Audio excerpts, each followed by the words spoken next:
I visited my grandmother today and I felt like a child because she treated me with seafood Mpotompoto.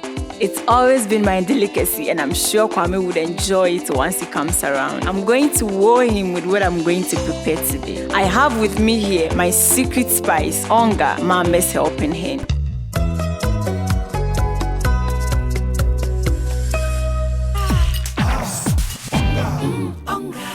I already have my yam chopped into cubes. I'll pour it into my saucepan. Add my fresh tomatoes, onions, and some fresh Mpotompoto.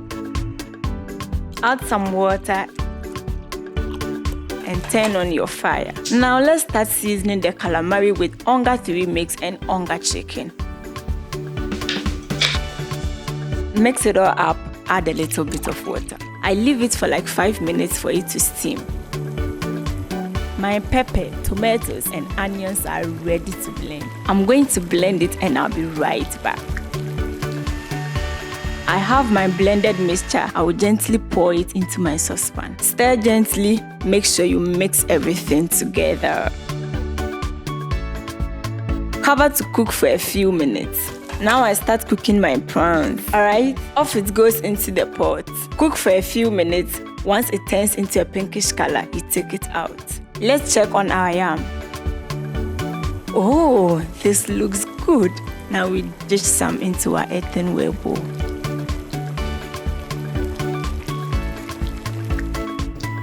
Mash it nicely together. The aroma.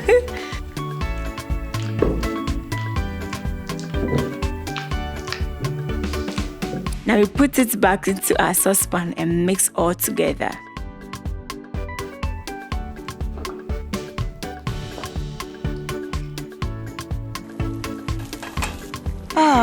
Would you look at that pinkish color of the prawns? That means it's cooked. Let me dish it out and keep on the side. Now it's time to fry our palm oil. Slice some fresh onions and add it to the palm oil. Let it fry for 2 minutes and then we add our Onga momone. Now we pour our hot palm oil into the Mpotompoto. Add our cooked prawns and calamari.